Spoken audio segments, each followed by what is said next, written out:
اعوذ باللہ من الشیطان الرجیم بسم اللہ الرحمن الرحیم الحمدللہ والصلاۃ علی اہلھا اما بعد وسیعلم الذین ظلموا ای منقلب ینقلبون صدق اللہ العلی العظیم۔ عزیزان محترم، دو تین اہم مسائل ہیں جنہیں آج سے آپ کے سامنے پیش کرنا ہے۔ سب سے پہلے تو یہ فوجداری بل، تکفیری بل جس کو کہنا چاہیے، جو لایا گیا، اور حیرت کی بات یہ ہے کہ جماعت اسلامی کے رکن اسمبلی عبدالاکبر چترالی صاحب نے یہ بل پیش کیا۔ مجھے نہیں معلوم کہ جماعت اسلامی میں اب کوئی پڑھا لکھا آدمی بچا کہ نہیں بچا۔ آپ جانتے ہیں آپ نے کیا کیا ہے کہ چند شخصیتوں کو بچانے کے لیے اس پہ لیبل لگایا گیا توہین صحابہ کا اور دفاع صحابہ کا لیبل لگا کے اس بل کو جو پیش کیا گیا ہے، آپ جانتے ہیں اس کے نتائج کیا ہوں گے؟ آپ جانتے ہیں کہ یہ کیوں کیا گیا ہے؟ یقیناً آپ جانتے ہوں گے۔ آپ تو بڑے استعمار دشمن تھے، آپ تو بڑے امریکہ دشمن تھے۔ آپ کو نہیں معلوم کہ استعمار پاکستان میں کیا چاہتا ہے؟ یہ جو سیاسی صورتحال ہے، معاشی صورتحال ہے، اس سب کو ہٹا، اس سب سے توجہ ہٹا کے اور ٹرک کی بتی کے پیچھے لگا دیا جائے، ایک فرقہ واریت کا بازار گرم کر دیا جائے، سب بھول جائیں کہ ان کے ساتھ کیا کر رہا ہے استعمار، کیا کر رہا ہے یہ چور اچکے لٹیرے حکمران جو بیٹھے ہیں، یہ کیا کریں ان کے ساتھ۔ ان سب کی ایک ہی کوشش ہے کہ ان سب مسائل سے توجہ ہٹا کے کسی اور طرف فرقہ واریت کی طرف لاد دیا جائے، فرقہ واریت کی طرف لگا دیا جائے۔ دفاع صحابہ چند شخصیتوں کو بچانے کا نام نہیں ہے۔ اگر دفاع صحابہ کا اتنا بڑا دعویٰ ہے تو پھر کہاں ہے ان کا ذکر جناب عمار یاسر رضی اللہ تعالیٰ عنہ کا؟ پھر کیوں نہیں ہوتا ذکر جناب حجر ابن عدی کا جن کو شہید کیا گیا؟ پھر کیوں نہیں ہوتا ان صحابہ کا ذکر جنہیں قتل کیا گیا، جنہیں مار دیا گیا، جن کے گھروں کو جلا دیا گیا؟ جناب جابر ابن عبداللہ انصاری رضی اللہ تعالیٰ عنہ، جناب ابو ذر غفاری، ان سب کا ذکر کیوں نہیں ہوتا؟ جناب ابی ایوب انصاری، کتنے صحابہ کا میں نام لیتا چلا جاؤں، کیوں نہیں ہوتا؟ واقعہ ہرہ کے ذمہ داران کا ذکر جہاں سینکڑوں صحابہ کو، کم سے کم کہہ رہا ہوں ورنہ 1700 تک تعداد ہے، سینکڑوں صحابہ کو شہید کر دیا گیا، مسجد نبی کو گھوڑوں کا استبل بنا دیا گیا، مسجد نبی میں فوجیں 9 دن تک کیا کچھ کرتی نہیں، وہ تاریخ پڑھ لیجئے، میری زبان نہ کھلوائیے آپ۔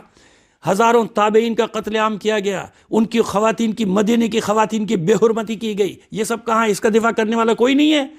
کس نے کیا یہ سب کچھ؟ کہاں ہوتا رہا یہ سب کچھ؟ آپ ان شخصیات کو بچانے کے لیے، ان دشمنان دین کو بچانے کے لیے یہ تماشا رچانا چاہتے ہیں؟ ایسا نہیں چلے گا، نہ پہلے کبھی ایسا تاریخ میں ہوا، نہ آئندہ کبھی ایسے ہونے دیا جائے گا۔ دوسری بات، جب اتنا آپ کو دفاع صحابہ کا شوق ہو رہا ہے اور اتنا آپ توہین رسالت کے خلاف جو ہے وہ کھڑے ہوئے، اور پورا آپ نے 2 سال پہلے، 2.5 سال پہلے پورا پاکستان بند کیا، دھرنے تو ہم بھی دیتے ہیں، دھرنے دینے کے بعد املاک کو جلانا اور یہ سب توڑ پھوڑ نہ معلوم کیا کیا کچھ کیا گیا، لوگوں کو بھی مارا گیا۔ آج ڈنمارک میں، سویڈن میں، کہاں قرآن مجید کے نسخے جلائے جا رہے ہیں۔ کہاں گئی آپ کی محبت؟ حرمت قرآن کوئی حیثیت نہیں رکھتی ہے؟ کیوں نہیں نکلے آپ لوگ سڑکوں سے؟ کیوں؟ وہ سوئچ آن اور آف والی بات ہے کہ سوئچ آن کر دیا جائے گا تو آپ نکلیں گے، سوئچ آف کر دیا جائے گا تو دنیا میں کچھ بھی ہوتا رہے اسلام کے خلاف کوئی نکلنے والا نہیں، کوئی بات کرنے والا نہیں، اس کے لیے کوئی نہیں نکل رہا، اس کے لیے کوئی بات نہیں کر رہا۔ توہین رسالت بھی پوری دنیا میں ہو رہی ہے، توہین قرآن بھی ہو رہی ہے، توہین اسلام بھی ہو رہی ہے۔ کہاں یہ سب مذہبی جماعتیں؟ کس لیے بیٹھے ہوئے ہیں؟ صرف پاکستان میں ہنگامہ کرنے کے لیے، پاکستان میں فرقہ واریت کو ہوا دینے کے لیے ان لوگوں کو پالا گیا ہے کہ جب ان کو چاہا سڑکوں میں نکال دیا، جس کے خلاف چاہا سڑکوں میں نکال دیا۔ کان کھول کر سن لو، ہمارا کچھ نہیں ہوتا۔ ہم 1400 سال سے مقابلہ کر رہے ہیں حالات کا، ہم سروائیو کرنا بھی جانتے ہیں، ہم نکلنا جانتے ہیں ان حالات سے کیسے نکلا جاتا ہے، لیکن یہ ملک کے ساتھ اچھا نہیں ہو رہا۔ ادارے خاموش بیٹھے، اداروں کو نظر نہیں آ رہا کہ ہر جمعے کس طرح سے تکفیر کی جاتی ہے، کس طرح سے نعرے لگائے جاتے ہیں، کس طرح سے خطبات دیے جاتے ہیں۔ کچھ نہیں نظر آ رہا۔ ہمارا کچھ نہیں ہوگا، پھر آپ سے کہہ رہے ہیں پہلے بھی نقصان ہوا ہے، اس سرزمین کا نقصان ہوا ہے، اب بھی آپ کو سمجھ میں نہیں آ رہا کہ ملک کے لیے فائدہ مند نہیں ہے۔ ورنہ اگر اتنی محبت ہوتی تو نکلتے، پھر کیوں نہیں نکلتے سویڈن کے خلاف؟ کیوں نہیں نکلتے ڈنمارک کے خلاف؟ کیونکہ پیسے لینے ہیں، قرضہ لینا ہے، وہاں سفیر بن کے جانا ہے فرانس میں، وہاں عہدے لینے ہیں، ان سے مفادات ہیں۔ جب اشارہ ہوگا جب نکلا جائے گا، جب اشارہ ہوگا جب نکلا جائے گا۔ نتیجہ کیا نکل رہا ہے؟ اپنی حکومت کے چند دن بڑھانے کے لیے، یہ توجہ ہٹانے کے لیے یہ سب مسائل ایجاد کیے جا رہے ہیں۔ اب دیکھا آپ نے کیا ہوا پشاور میں، مسجد میں دھماکہ ہوا۔ اس وقت تو کہہ دیا جاتا تھا، جب دوسروں کی مسجد پہ حملے ہوتے تھے اس وقت کہہ دیا جاتا تھا کہ نہیں، ہم اس کو عبادت گاہ ہی نہیں مانتے۔ بھائی قرآن جل گیا، قرآن پرزے ہو گیا ایک بلاسٹ میں، کہتے نہیں یہ قرآن بھی تحریف شدہ ہے۔ یہ بہانے بنائے جاتے تھے، لوگوں کو یہ راگ سنایا جاتا تھا، لوگوں کو یہ پٹی پڑھائی جاتی تھی. اب کیا ہوا؟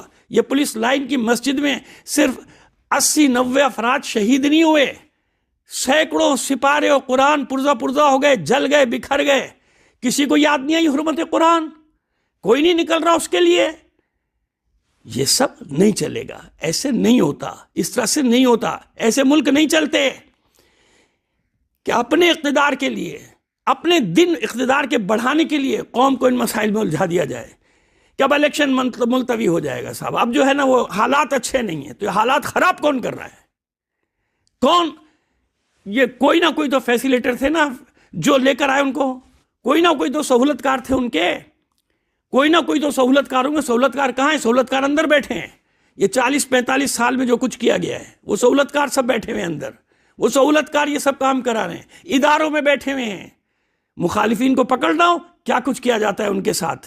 سیاسی مخالفین کو پکڑنا ہو 1 منٹ میں قانون حرکت میں آ جاتا ہے. سب پکڑا سارے جناب، سب کچھ ان کے مخالفت میں جو کچھ بھی کرنا ہو آپ کر سکتے ہیں. جس کو پکڑنا ہے پکڑ کے ڈال دو اندر. صحافی کو مارنا ہے مارو، صحافیوں کو مارو.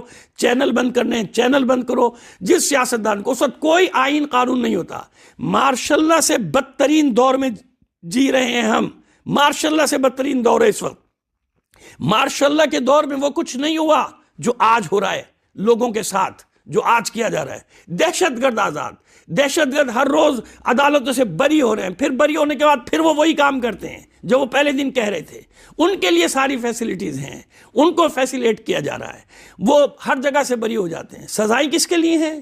اور پھر اس کے بعد سب سے بڑا کام کیا ہو رہا ہے؟ اگر اتنے سنجیدہ ہوتے ہیں حالات ٹھیک کرنے میں، تو جو چیز یہ ٹھیک کرنا چاہتے ہیں وہ ٹھیک ہو جاتی ہے. اپنے مقدمات کیسے ختم کیے؟ سزا یافتہ لوگ، اشتہاری لوگ کیسے سینہ تان کے دن دناتے ہوئے چلے آ رہے ہیں، ان پہ ہار پھول ڈالے جا رہے ہیں، ان کا استقبال کیا جا رہا ہے. یہ سب کیا ہے؟ یہ سب نہیں چلے گا. اس طرح سے ملک نہیں چلتے. اگر ایسا کرو گے، اب عوام سب سمجھ رہی ہے، یہ نہ سمجھو کہ خاموش ہے. نہیں، جب یہ لاوا پھٹے گا تو کچھ بھی نہیں بچے گا. یہ نہ سمجھو کہ لوگوں میں دم نہیں ہے، لوگ نکل نہیں رہے. نہیں، یہ لاوا پک رہا ہے. جب یہ لاوا پھٹے گا ایک بار، جب یہ لاوا ایک بار پھٹ گیا، پھر کسی کے سنبھالنے سے بھی نہیں سنبھلے گا. پھر نہ معلوم خدا نہ کرے کیا المیہ پیش آ جائے گا. کوئی سبق نہیں ہوا، ماضی سے کوئی سبق نہیں سیکھا. ماضی میں کیا کچھ ہو گیا ہمارے ساتھ.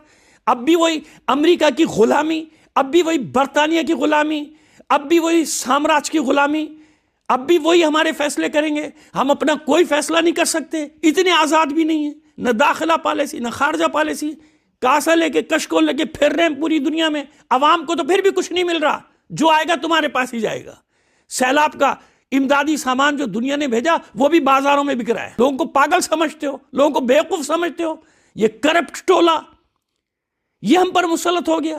یعنی دنیا کا مشہور ترین کرپٹ ٹولہ. اگر تم کرپٹ نہیں ہو تو دنیا تمہارے ساتھ یہ سلوک نہیں کر رہی ہوتی تو جو آج تمہارے ساتھ سلوک ہو رہا ہے. ایسے نہیں چلے گا. مجھے امید ہے کہ میری آواز پہنچے گی، کہیں تو پہنچے گی، ورنہ بازگشت تو کرے گی. کوئی یہ تو نہیں کہے کہ کوئی بولنے والا نہیں تھا. نہیں، بولنے والے ہیں، ہر جگہ بات کر رہے ہیں. اور یہ پیغام ساری پاکستانی قوم کے لیے، سب کے لیے، یہ نہ شیعہ کے لیے نہ سنی کے لیے، یہ سب کے لیے میں بات کر رہا ہوں. پاکستانیوں کے لیے بات کر رہا ہوں کہ اپنے ملک کو سنبھالو، ان لٹیروں سے بچاؤ. یہ لٹیرے پتہ نہیں کہاں جائیں گے. یہ کل بھی غلام تھے انگریزوں کے، یہ آج بھی غلام ہیں. انہیں کوئی پرواہ نہیں، نہ تمہاری پرواہ نہ تمہاری آزادی کی پرواہ ہے. کسی چیز کی پرواہ نہیں ہے. یہ ہمیشہ سے ان کی فطرت غلامی کی رہی. ان کو غلامی کرنے کے عوض میں سب کچھ ملا تھا اس وقت بھی. آج بھی یہ غلامی کا وعدہ کرتے ہیں تو انہیں پھر اقتدار پہ دوبارہ لایا جاتا ہے. وما علینا الا البلاغ المبین.